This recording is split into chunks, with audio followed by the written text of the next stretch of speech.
അപ്പോഴാണ് അറിയുന്നത് സ്റ്റാർട്ടപ്പിനുള്ള എല്ലാ ഫെസിലിറ്റീസും ചെയ്തെടുക്കുന്ന കമ്പനിയാണ് റാക്ക് എന്ന് പറഞ്ഞു.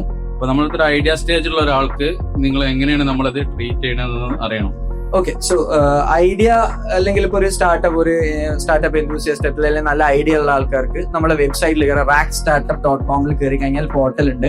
So you can apply in that portal.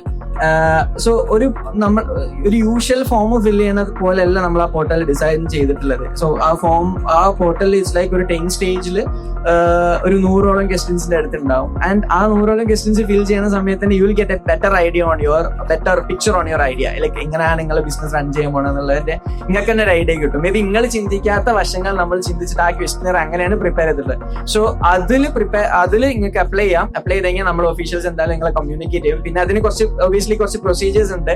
ഒരു 4 ലെയർ സ്ക്രൂട്ടിനി പ്രൊസീജിയർ ആണ് നമുക്കുള്ളത്. സോ ഫസ്റ്റ്ലി നമ്മളുടെ ഒരു എക്സ്പെർട്ട് ടീം അതിനെ സ്ക്രൂട്ടിനി ചെയ്യും. പിന്നെ അത് കഴിഞ്ഞിട്ട് നമ്മൾ നേരത്തെ പറഞ്ഞ RVC മെമ്പേഴ്സ്, ഇപ്പം നിങ്ങളൊരു സ്പെസിഫിക് ഡൊമൈൻ ആണ് വരുന്നത്.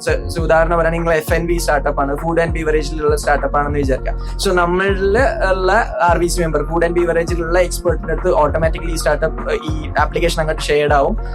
അവിടെ അവർ റിവ്യൂ ചെയ്തിട്ട് അവരുടെ ഒരു ഗൈഡൻസ്. നമ്മൾ ഒരിക്കലും ഒരു സ്റ്റാർട്ടപ്പിനെ ഔട്ട്റൈറ്റ് ആയിട്ട് റിജക്ട് ചെയ്യൂല. സോ എന്തുകൊണ്ടാണ് അല്ലെങ്കിൽ ഏതൊക്കെ ഏരിയാസ് ആണ് നിങ്ങൾ ബെറ്റർ ആക്കേണ്ടത്, ഏതൊക്കെ രീതിയിലേക്കാണ് അതിന്റെ ഇതാക്കേണ്ടത് എന്നുള്ളതിന്റെ കംപ്ലീറ്റ് ആയിട്ടുള്ള പിക്ചർ നൽകും. ഇഫ് അറ്റ് ഓൾ സെലക്ടഡ് ആണ് നെക്സ്റ്റ് റൗണ്ട് നമ്മളെ കൺസൾട്ടന്റ് ഡിപ്പാർട്ട്മെന്റ് ഉണ്ട്. കൺസൾട്ടിംഗ് ഡിപ്പാർട്ട്മെന്റ് അതിനെ വളരെ ഒന്നുകൂടി നല്ല രീതിയിൽ സ്ക്രൂട്ടനൈസ് ചെയ്തിട്ടാണ് പിന്നെ ഫൈനൽ ഓൺ ബോർഡിംഗിലേക്ക് എത്തുക. സോ അത് ഡീറ്റെയിൽ ആയിട്ട് നമ്മൾ വെബ്സൈറ്റിൽ എക്സ്പ്ലെയിൻ ചെയ്തിട്ടുണ്ട് എങ്ങനെയാണ് എവിടെയാണെന്നുള്ളതൊക്കെ.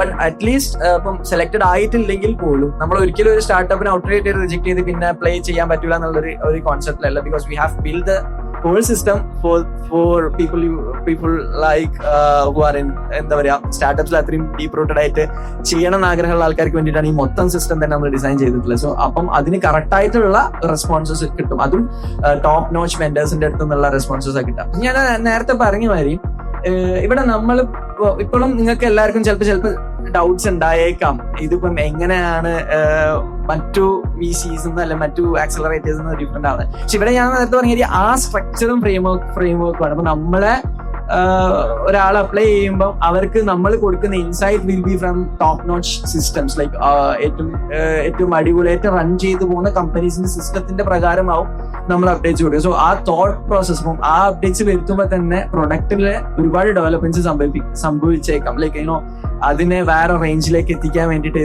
ആ ഒരു സ്ട്രക്ചർ സഹായിക്കും.